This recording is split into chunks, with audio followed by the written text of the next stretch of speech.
Hello, this is Minter Chen. I'm a professor of management information system at Martin Smith School of Business and Economics, California State University, Channel Island. This is part of the entrepreneurship video series. Today we're going to talk about creativity. First, there's a few videos online for your reference. The first one is by David Kelly's Creative Confidence. The second is by Tim Brown called Creativity in Play. Both are related to Ideal, which is a design firm in Silicon Valley.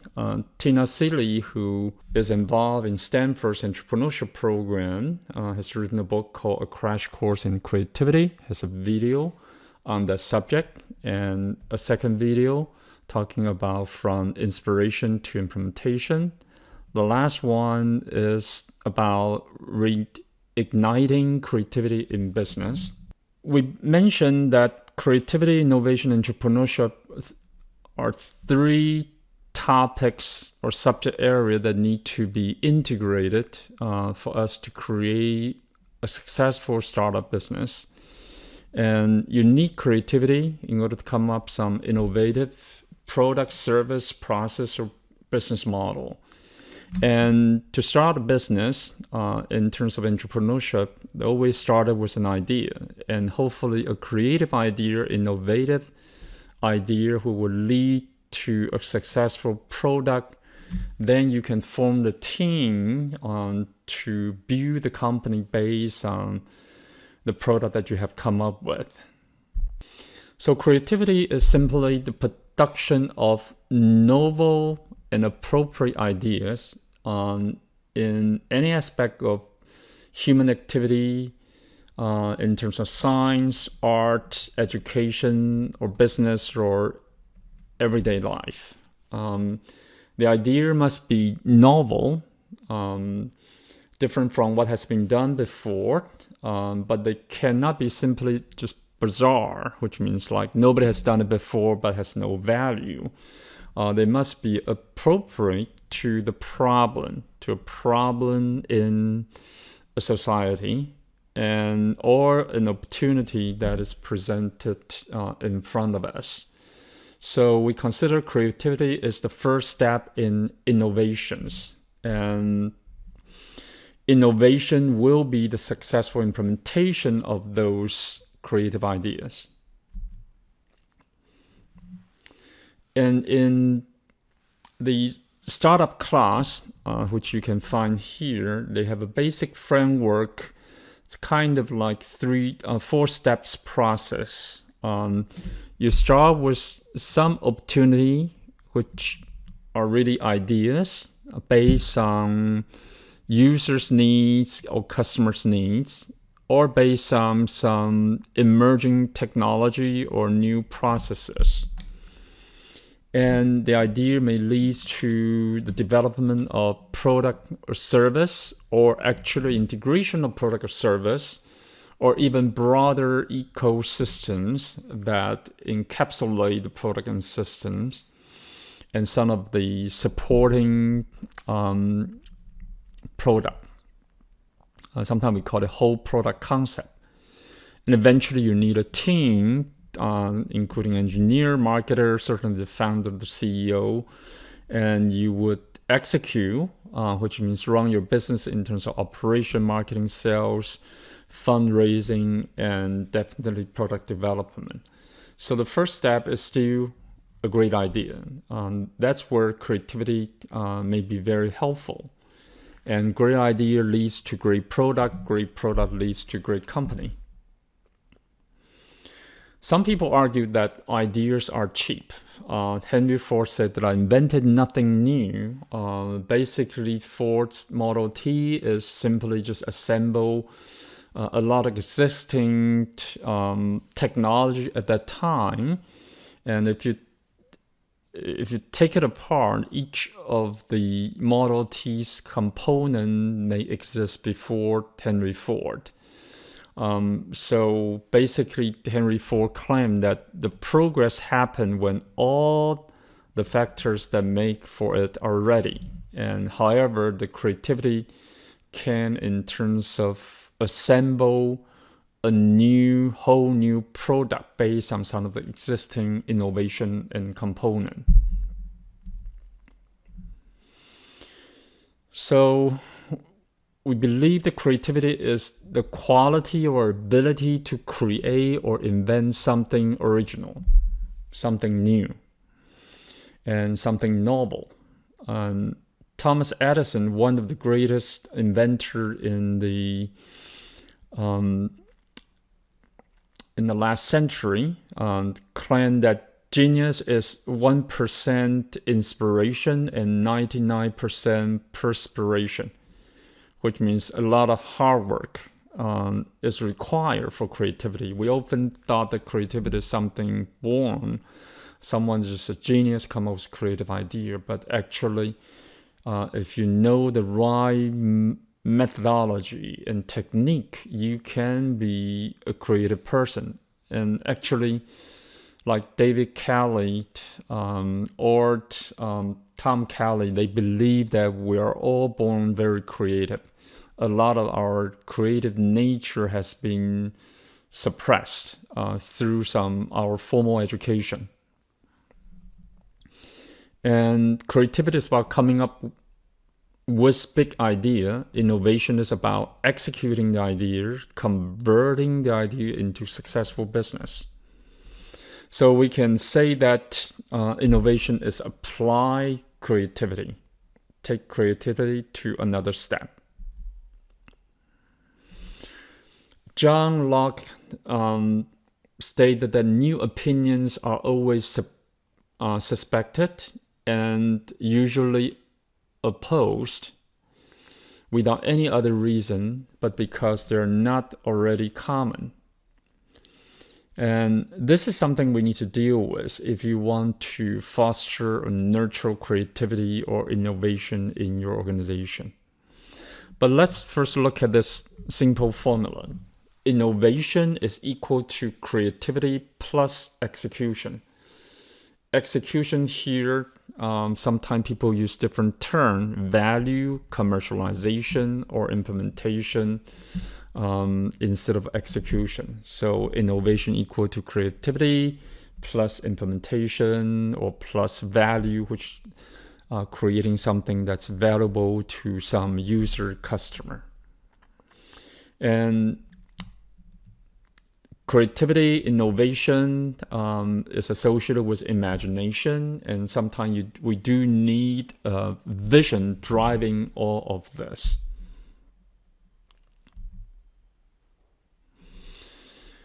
Creativity, sometimes we have to face failure, because if you come up with something creative, it may not work. Picasso once said that I begin with an idea and then it becomes something else. So there's a lot of twist and turn and value involved. In Ideal, the design firm, they have a motto, say, fail often to succeed sooner. And so they do have a culture that tolerant failure. Okay. And another way to state it is say that there's no value here, just iteration, which means that you will try something, it doesn't work, but you will revise it, you will change it, you will redesign it, and then you will iterate until it works.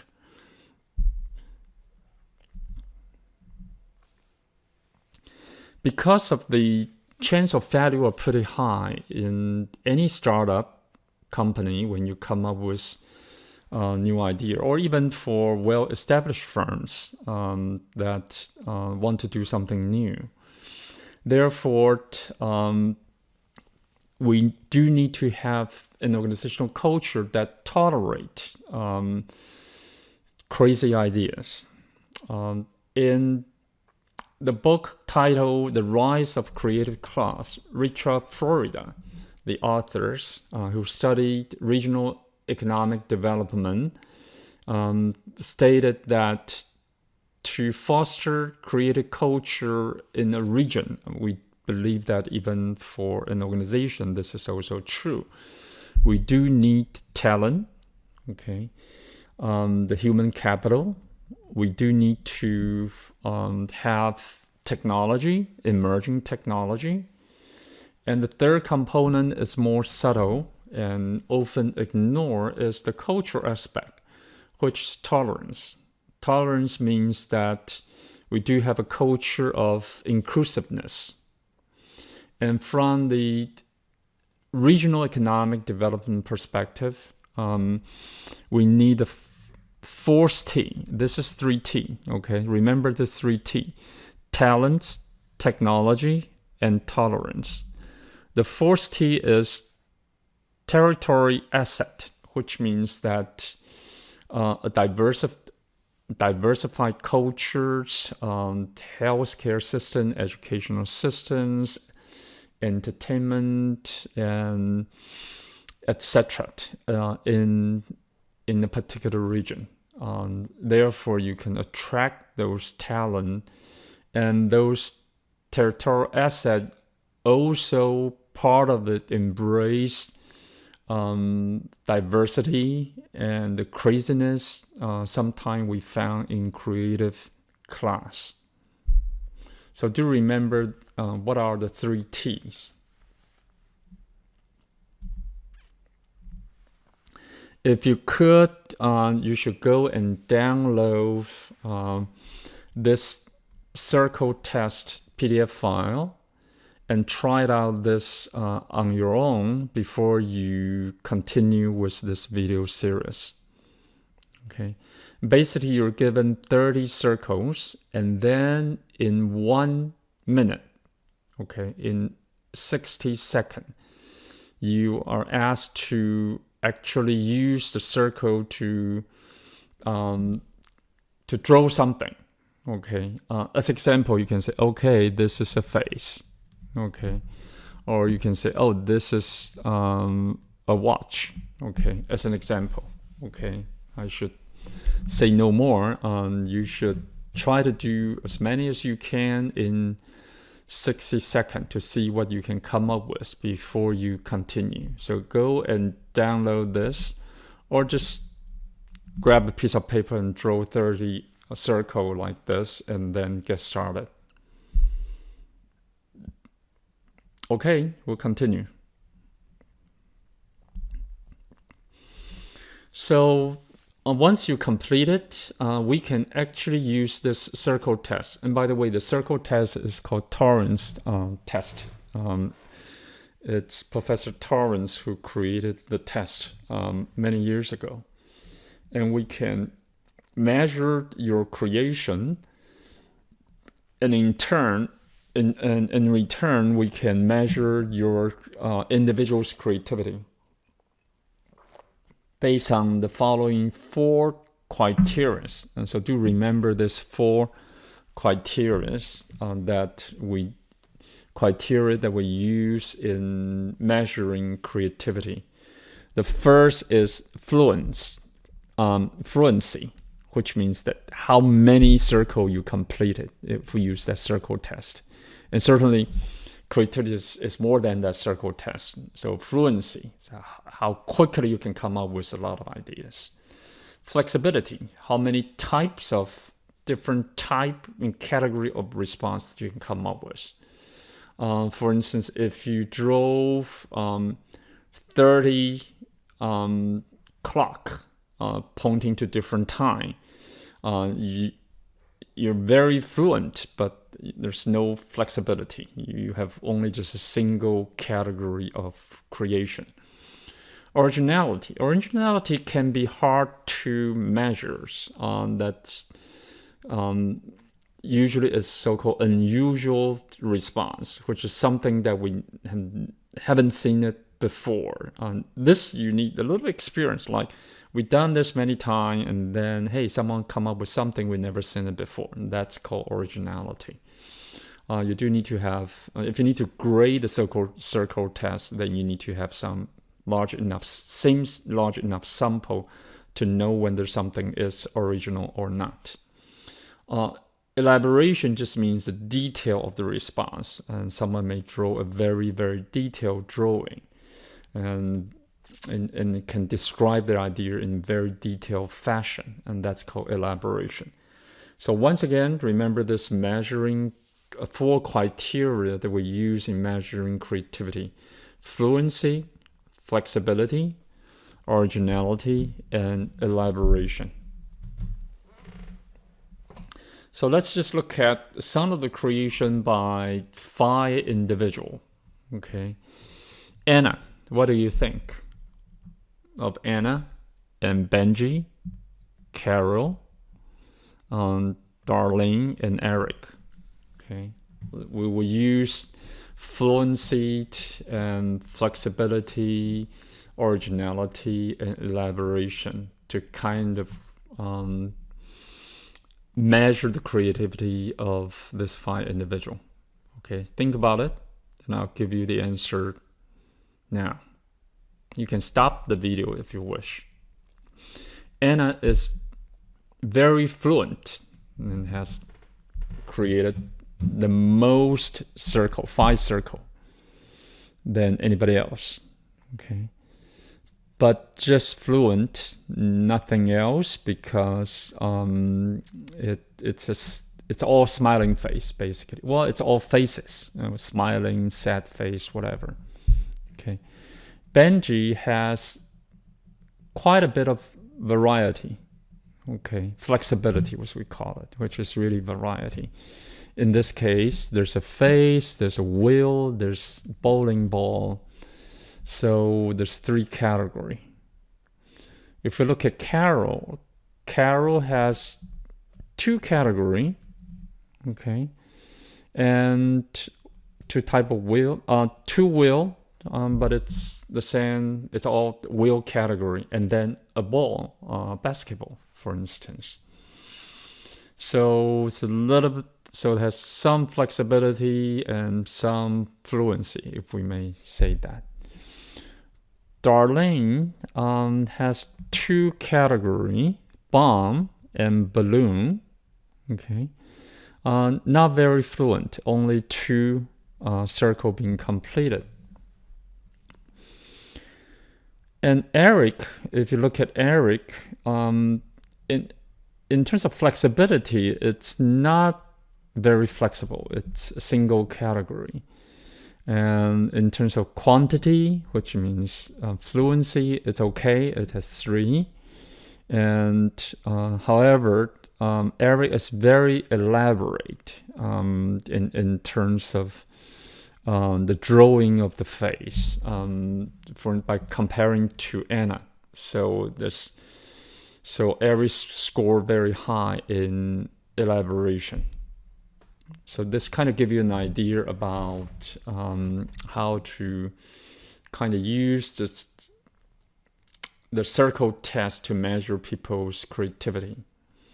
And certainly if you really want to measure the creativity using circle test, you need to go through some formal training in order to do the grading of the circle test.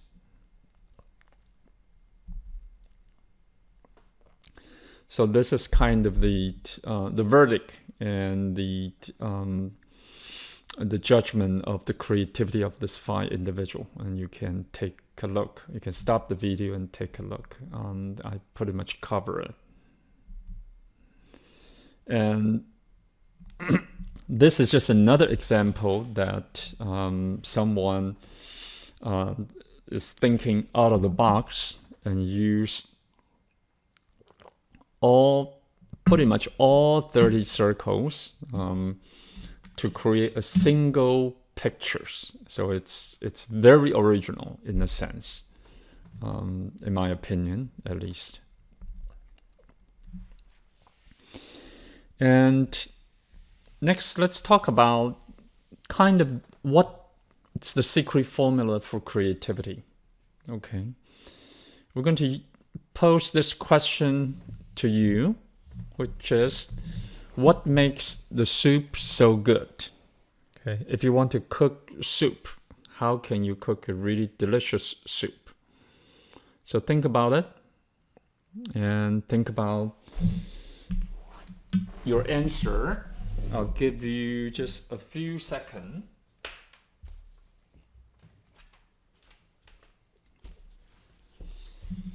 So let's look at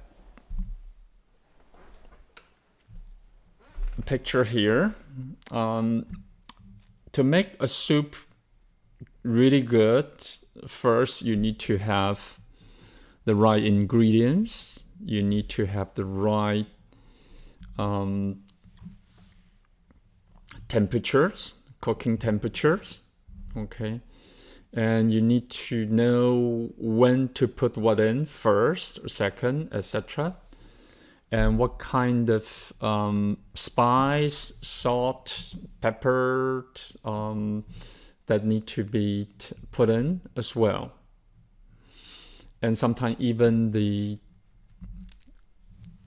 container, the wok that you use to cook can be also very important. And certainly a lot of time you need to figure out who will be the user, the individual who would enjoy the soup and what's their preference. So there's a lot of things need to be put together to make a good soup, okay? And Teresa Amabelli, a Harvard professor, has identified 3 important ingredients for creativity.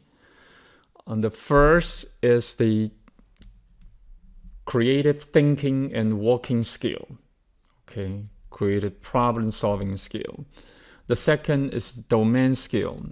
If you're working on certain domain, education, programming, music, and constructions, architecture design, you need some basic domain skill.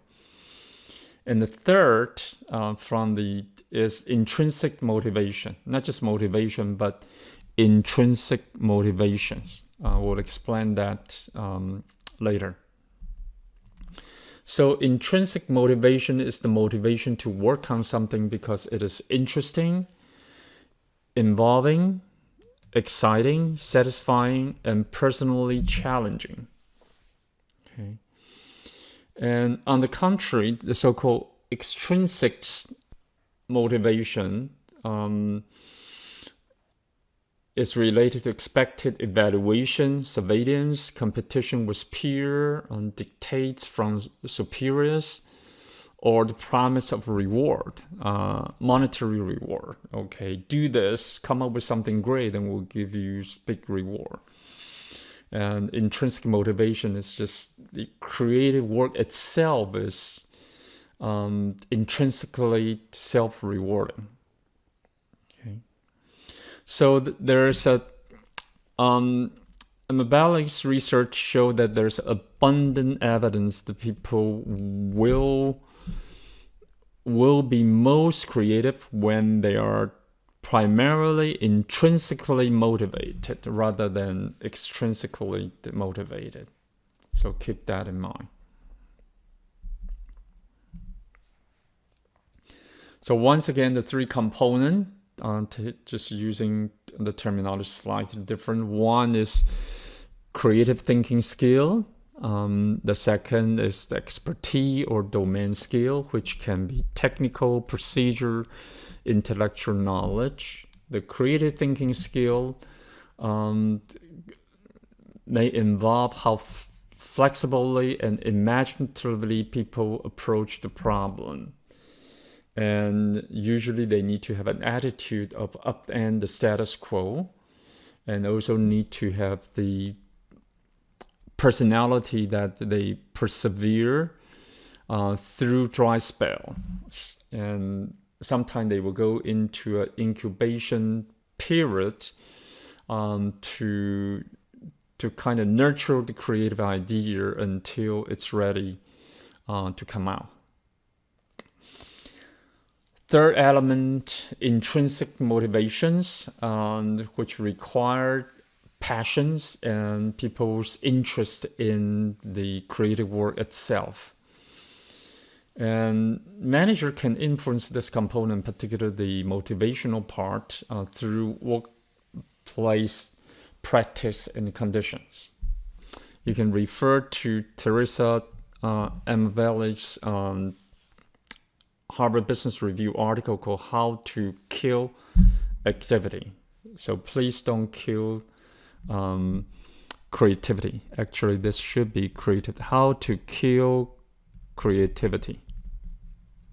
Okay. And you shouldn't.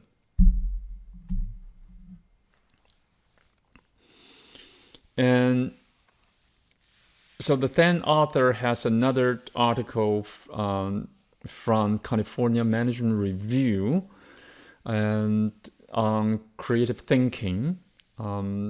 She believed creative thinking depends to some extent on personality or personal characteristic related to independence, self-discipline, orientation towards risk-taking, tolerance for ambiguity, which means risk and uncertainty, and perseverance or persistence in the face of failure or obstacle. And also a relative lack of concern for social approval, which means they're willing to break away from the status quo and do things that people may think that's kind of weird or strange.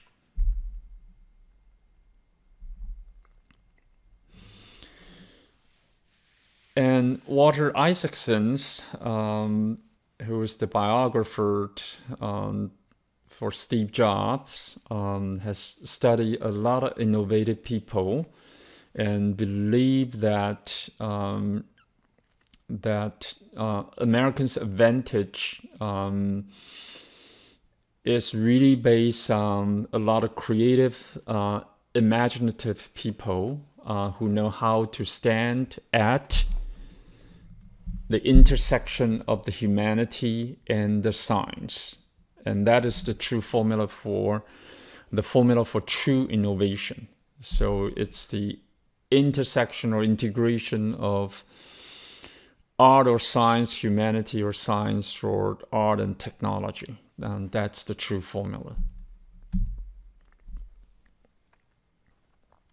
Torrance has another test that you can try this out if you wish. Let me just give you the instruction. Basically, you are given some simple shapes such as circle, a circle or several different shapes. And what you need to do is to use this circle. This is kind of like our circle test. Or combine several shapes. And by the way, you can use each of the shape more than once. Okay. And last is to complete this shape. This is similar to the circle test, but it's not just a single circle here, but this kind of two shape, and you want to complete a picture, add something to make this a complete picture or drawing. Okay, got it? So go ahead and do it. And let me show you the result. And if you finish, you can continue. Stop the video now. Try to do it yourself to make it a better learning experience. And I'll show you the result much later. You can download the slide or go to this reference to find out the result. So I'm not going to go through this here.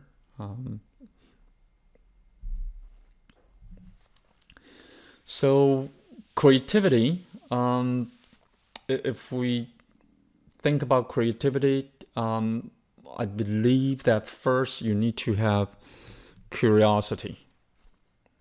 And then you need to have imagination. Then that will lead to creativity, which require creative problem-solving skill and some critical thinking skill. So this is together, that's creativity. And you can certainly consider curiosity and imagination are kind of precondition for creativity. So creativity is our driving force to explore new things. Imagination, we use a specific definition of imagination is ability to combine different concepts. So we call it conceptual combination. We can expand our dimensions angle of our thoughts to explore beyond the limit of the reality by adding new concept to another existing ones.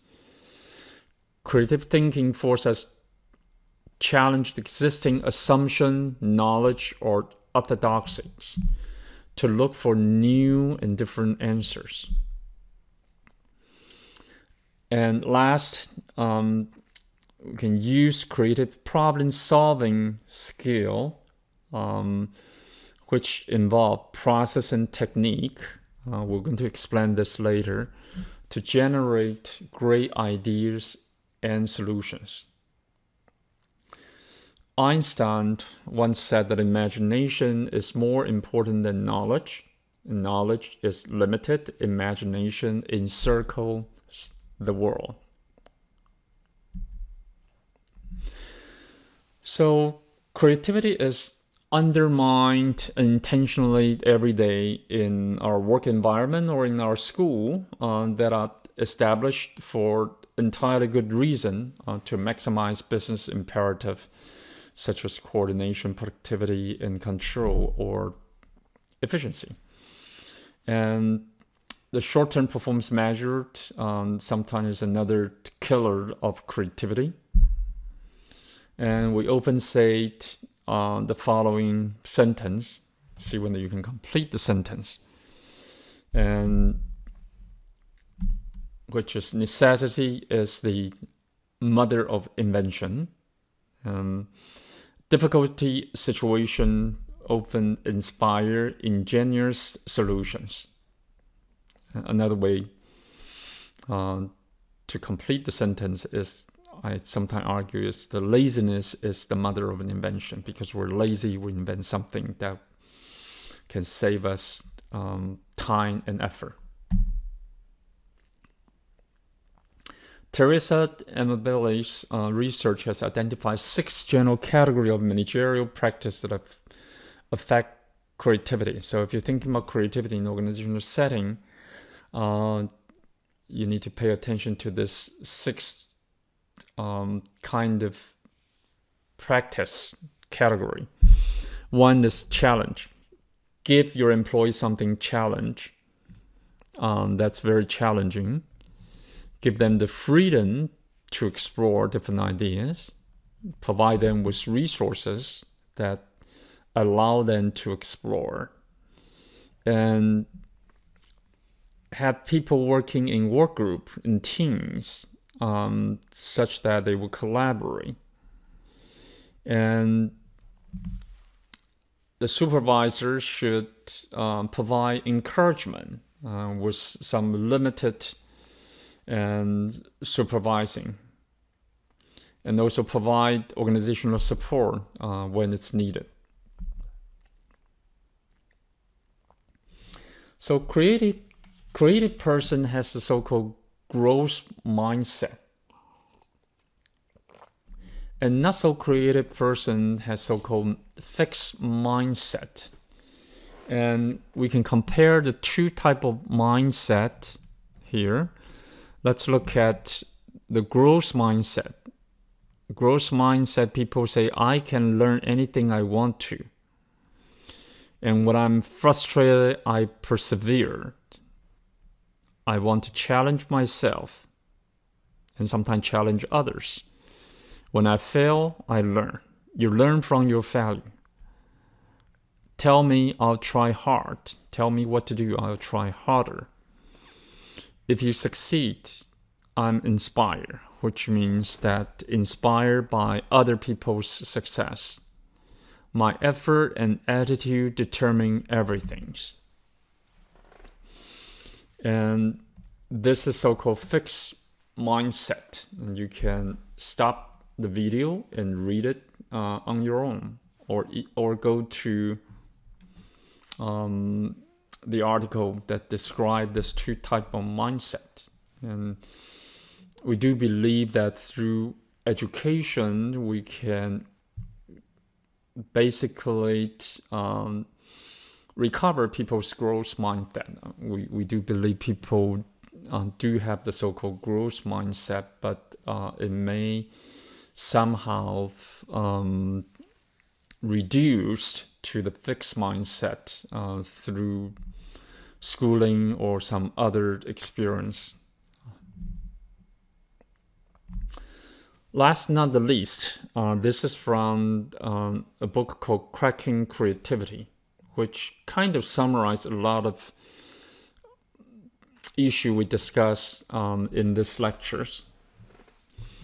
And creativity is ability to see what no one else is seeing, knowing how to see strategy, making your thought visible by drawing, prototyping, and thinking what no one else is thinking. Okay, paying attention to things that nobody's paying attention.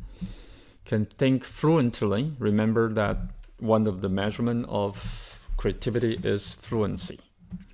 Making novel combination. Remember imagination. Imagination is ability to make novel combinations.